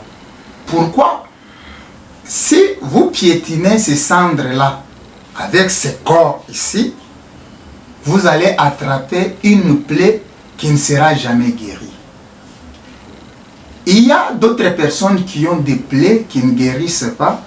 Ce n'est pas pour dire autant que tous ont piétiné ces cendres-là. Il y a aussi d'autres conditions. Tu peux chercher un pouvoir. Souvent, le pouvoir du succès, le pouvoir des richesses. Le diable peut te frapper d'une plaie qui ne se terminera jamais. Et on a traversé ces camps-là. Nous sommes arrivés à un autre endroit, un camp. Et ces camps-là avaient des avenues, des quartiers et tout et tout. Et c'est là que j'ai compris, les noms des avenues, ce n'est pas tel que chez nous ici, avenue Kassongo, avenue Michel. Là-bas, ce n'est pas comme ça. Quartier des impudiques. Toutes les avenues, les impudiques. Quartier des adultères, toutes les avenues, avenues des adultères, avenues des voleurs, avenues de ceci, avenues de cela. Vous allez poser cette question. Moi, je suis impudique, je suis voleur, je suis menteur, je suis ceci. Maintenant, on va m'amener dans quel quartier? J'aimerais te dire ceci, chaque personne a un péché qu'on appelle péché chéri. En d'autres termes que je peux utiliser, le péché en colère. Pour quelqu'un, c'est l'alcool, l'ivrognerie. Pour autre, c'est le tabac. Pour autre, c'est les fétiches. Pour autre, c'est les vols, c'est les mensonges. Donc le péché qui domine. Et c'est ces quartiers-là que tu vas te retrouver. On est allé, nous sommes arrivés à un endroit, un quartier des esclaves. C'est là que j'ai compris que le diable reste diable. J'ai vu un être humain, bon, quand je l'ai vu, je peux dire que c'est un esprit, puisque quand quelqu'un meurt, il devient esprit. Un musicien célèbre, ici chez nous on l'appelait grand maître, Franco Luambo Makiadi. La façon dont je l'ai trouvé là-bas, ça m'a tiqué. J'ai posé même la question à madame. Pourquoi? Parce que je l'ai trouvé qu'il était d'abord enchaîné. En plus d'être enchaîné, il avait un cadenas ici au nez, il avait un cadenas ici, il avait un cadenas, donc cadenassé, enchaîné. Quand j'ai posé cette question, je lui ai dit, madame, comment expliquer? Ce monsieur, c'est un grand, parce que quand on l'appelait grand maître, ce n'était pas un nom au hasard. Réellement, il était grand maître dans le monde de ténèbres, dans l'occultisme. Elle me dira, non, toi tu ne viendras pas ici parce que toi tu es fidèle. Et tu seras à mes côtés et à côté de tes enfants. Et elle me dit, Luambo Makiadi, il a trahi, il a donné d'autres pouvoirs tout en gardant. Donc Luambo croyait que si il donnait tout son pouvoir, tout ce qu'il avait, donc d'autres personnes pouvaient se jouer, le tuer et consort. Alors il a donné une partie des histoires et il a gardé d'autres. Le monde des ténèbres ont compris, c'est maintenant ou jamais, puisqu'ils peuvent nous quitter, soit ils peuvent nous abandonner. C'est pour cela, j'aimerais te dire, si tu veux abandonner, que je souhaite que tu abandonnes normalement. Parce que le monde où tu vis, soit la vie que tu es en train de mener, c'est une vie qui va droit dans la perdition, vers la perdition. Et on a quitté, nous sommes arrivés à un autre endroit. J'ai trouvé un jeune garçon du quartier qui était décédé, enchaîné. Et ce dernier va dire que je puisse aller dire à sa famille que non, tu m'as trouvé ici et que la famille a intérêt d'accepter le Seigneur, d'avancer avec le Seigneur pour ne pas se retrouver dans les conditions que ces garçons étaient. C'était très difficile que je puisse réaliser sa demande pour deux raisons.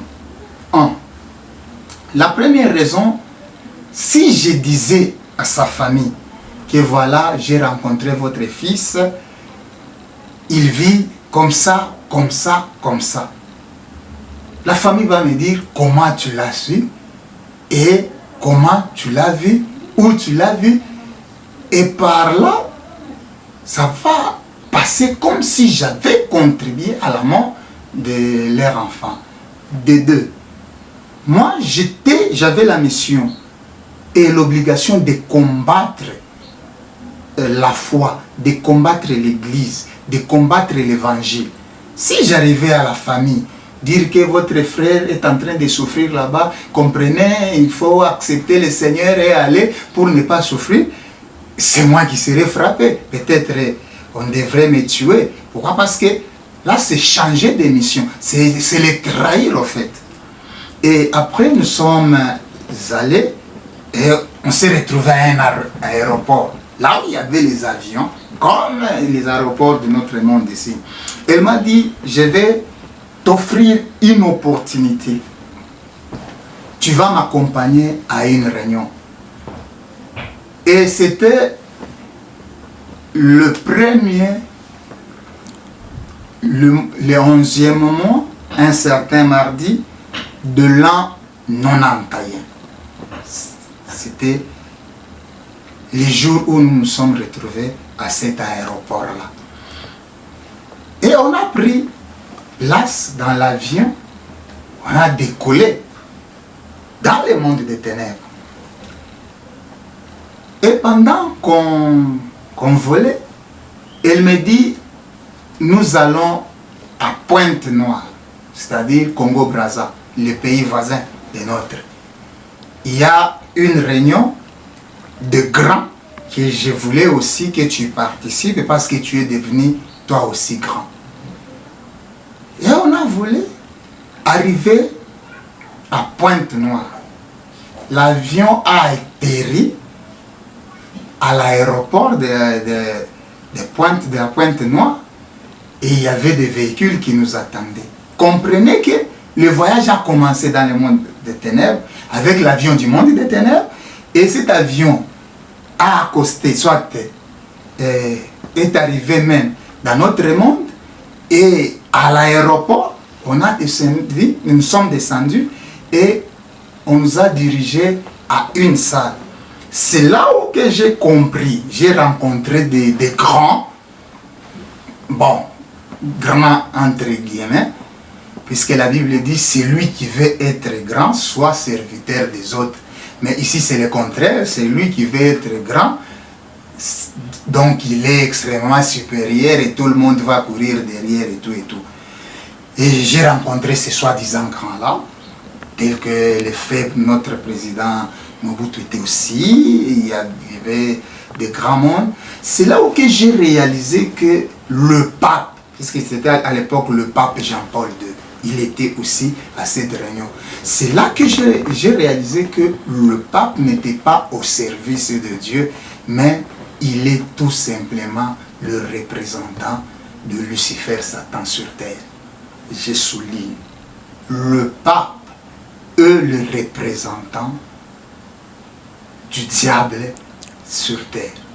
Nous allons entrer en détail et vous allez comprendre avec moi que c'est une réalité quand nous aurons parlé sur la magie catholique.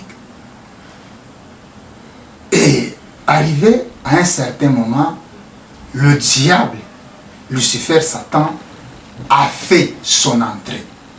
Et nous nous sommes retrouvés, on nous a demandé de se tenir debout et on était debout.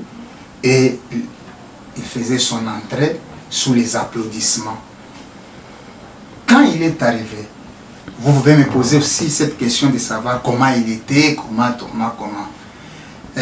Pourquoi? Parce que généralement, le diable est présenté comme un monstre, quelqu'un qui a des queues, qui a la queue, qui a des cornes bizarres comme ça. Mais Lucifer, Satan, ces jours-là, de la façon que je l'ai vu, je vous dis franchement, sur cette terre, il n'y a pas une beauté comparable à Lucifer. Il est tellement beau. Ce n'est pas seulement moi qui l'ai dit, mais la Bible l'a dit avant. Si vous lisez dans le livre d'Ézéchiel, le chapitre 28, vous commencez à partir du verset 9, vous allez comprendre. Dieu lui-même dit, le diable est parfait en beauté. Quand on dit parfait en beauté, donc c'est une beauté sans remarque, une beauté sans tache, une beauté donc qu'on ne peut pas réaliser. Tel que moi je vous parle, tu peux dire que je suis beau, mais si vous remarquez, mes lèvres sont rouges, je peux avoir une cicatrice, je peux avoir un bombardé, un visage fouillant. Donc, si vous constatez, et vous remarquerez que toute personne a quelque chose de remarquable qui fera qu'il n'est pas parfait en beauté. Mais le diable est parfait en beauté. Et quand il s'est introduit, la première des choses qu'il nous a dit, il a dit, je vous remercie. Pourquoi? Parce que l'année passée, c'est-à-dire l'an 90, en tout cas, vous étiez efficace. Par votre courage, bravoure, nous avons gagné beaucoup d'âmes à notre côté. Et pour cela, je vous remercie. Et après avoir nous remercié, il nous a dit ceci. Mais je viens de constater, de remarquer, moyennant les contrôles XX-. On va donner les détails après. Et il dit, dans les contrôles XX-, j'ai remarqué que les chrétiens sont devenus de plus en plus forts par leur foi ferme en Jésus. Quand il a prononcé ce nom de Jésus, il y a eu un temps mort et il s'est essoufflé. Il a dit, oh, je ne vais pas citer ce nom. Ce nom me fait de plus en plus mal. Juste le nom de Jésus qu'il a prononcé et il a dit, ce nom lui fait très mal et il ne veut pas le citer. Et il dit, je vais vous donner les 10 commandements. Donc c'est demain, prochainement on va commencer par ces 10 commandements. Et vous allez comprendre, si Dieu a ces 10 commandements, le diable aussi a ces 10 commandements. Pourquoi? Parce que le diable, c'est un singe de Dieu. Quand je dis singe, ce n'est pas au sens d'animal singe, puisque je n'ai pas le droit de l'injurier, encore moins de l'insulter. C'est commettre un péché. Singe, c'est qui vient du mot singer, c'est-à-dire copier. Donc le diable, c'est un copiste. Et tout ce que Dieu fait, lui aussi, les reproduit à sa manière. Bien-aimé dans le Seigneur, le but de ces messages, c'est de te faire voir combien de fois le monde des ténèbres est dangereux. Combien de fois les puissances du mal sont dangereuses. Combien de fois le diable est dangereux. J'aimerais te dire aujourd'hui, le Seigneur un jour a dit qu'il y avait un homme et cet homme vivait normalement. C'est l'histoire du riche et ses pauvres Lazare. La Bible nous dit que le pauvre Lazare était devant la maison de ces riches-là. Il vivait juste des miettes que les riches jetaient et tout, et tout, et tout, et tout. Mais les riches étaient dans l'abondance. Comme toi, tu t'es dit, tu es dans l'abondance. Et cette abondance-là provient du diable. L'abondance aussi, c'est vivre sans Dieu. La Bible dit, errez les pauvres en esprit, car ils verront Dieu. Mais quand toi tu es riche, c'est-à-dire quand tu vis dans le péché, tu es riche, comme ces riches-là, de Lazare. La Bible nous dit que Lazare est décédé et le riche est décédé. Quand Lazare est décédé, il est allé dans le sein d'Abraham, que nous appelons paradis. Le paradis n'est pas un mythe. Le paradis, c'est une réalité. Quand un chrétien meurt, il va dans le paradis. Et quand un non-chrétien meurt, il va dans l'enfer. C'est l'histoire que Christ a parlé. C'est ce que nous sommes en train de parler. Mais non, celui-ci vivait dans l'enfer et l'autre au sein d'Abraham, le paradis. Ici, j'aimerais ouvrir une parenthèse. Le paradis a été inauguré par Jésus. à la croix, il y avait deux brigands tout autour du Seigneur. L'autre a dit, si tu es Seigneur, si tu es Messie, sauve-toi et sauve-nous. L'autre disait, lui est un innocent, il n'a rien fait. Mais ce que nous avons fait et ce que nous sommes aujourd'hui, nous payons les prix de nos forfaits. Il a ajouté une parole pour dire, Seigneur, quand tu reviendras dans ta gloire, ne m'oublie pas. Et le Seigneur lui a dit, aujourd'hui même, tu seras avec nous, avec moi, dans le paradis. C'était le jour où le Seigneur a inauguré le paradis. Avant, tout le monde allait dans les séjours des morts. C'est pour cela, aux temps anciens, quelqu'un pouvait aller voir même le magicien, et les magiciens pouvaient appeler Samuel qui était décédé pour parler. Et ça, nous le retrouvons dans l'histoire des rois. Là où le roi Saül est allé voir une servante du diable pour faire appel au prophète Samuel pour qu'il lui dise ce qui va arriver. Donc avant, c'est le diable qui avait la clé des séjours des morts. Et tout esprit vivait dans les séjours des morts. Contrairement aujourd'hui, tout esprit ne vit pas dans les séjours des morts. Il y a les esprits qui vivent dans les séjours des morts, donc enfer, et il y a d'autres qui vivent dans les paradis.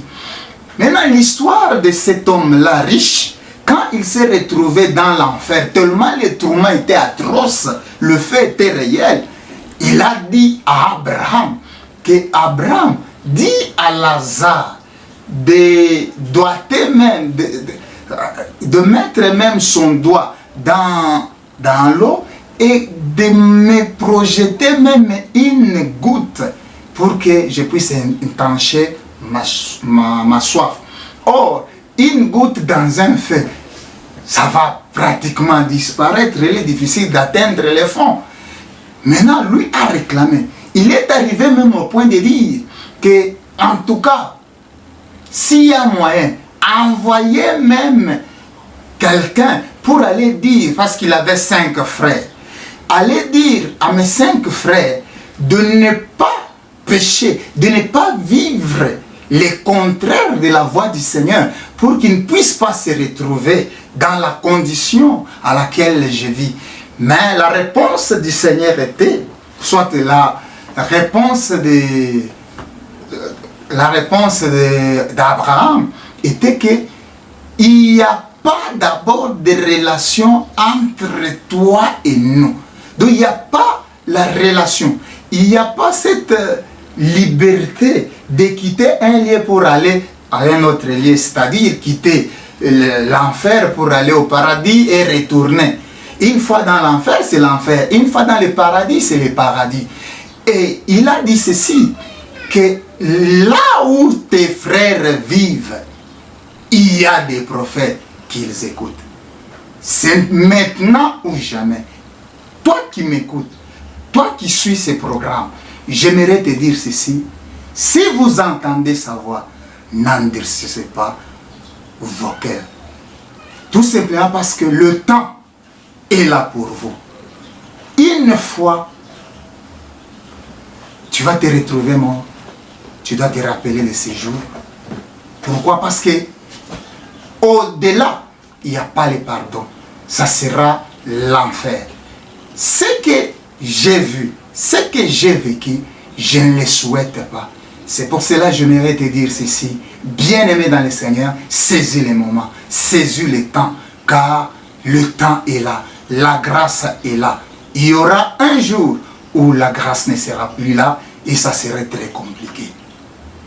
Bien-aimé dans le Seigneur, toi qui nous écoutes, j'aimerais que tu puisses comprendre que le monde des ténèbres n'est pas une histoire, mais c'est une réalité. Et le salut, c'est une réalité. Pour aujourd'hui, nous sommes presque à la fin. Nous allons continuer. Mais avant de terminer, j'aimerais vous recommander dans le nom du Seigneur. Nous allons prier. Père céleste, Seigneur Jésus-Christ de Nazareth, je recommande mes bien-aimés entre tes mains. Je sais que le diable n'aime pas que l'homme puisse écouter et saisir le sens du message. Mais j'aimerais que tu puisses briser tout esprit d'endurcissement. Que tu puisses briser tout esprit qui ne confesse pas ta Seigneurie en vérité et en esprit. J'aimerais, Seigneur Jésus-Christ de Nazareth, que le Saint-Esprit puisse accompagner ces messages, afin que le Saint-Esprit travaille dans le cœur de l'homme, pour que tout celui qui m'écoute puisse saisir l'opportunité, puisse saisir ce temps, afin qu'ensemble, un jour, nous puissions te glorifier, nous puissions être ensemble à tes côtés. C'est pour cela, Seigneur Jésus-Christ de Nazareth, je détruis en ton nom, Seigneur, tout esprit de poursuite, tout esprit d'endurcissement. C'est dans les noms précieux et glorieux de notre Seigneur Jésus-Christ de Nazareth que j'ai ainsi prié avec action de grâce. Amen. Bien-aimés dans le Seigneur, chers internautes, nous vous remercions pour votre disponibilité, mais nous vous demandons de vous abonner encore massivement, d'intéresser et de partager cette vidéo pour ne plus manquer nos prochaines émissions. Nous allons nous retrouver dans la prochaine émission avec le volume numéro 3 du témoignage de notre pasteur Léon Kassongo. Ciao.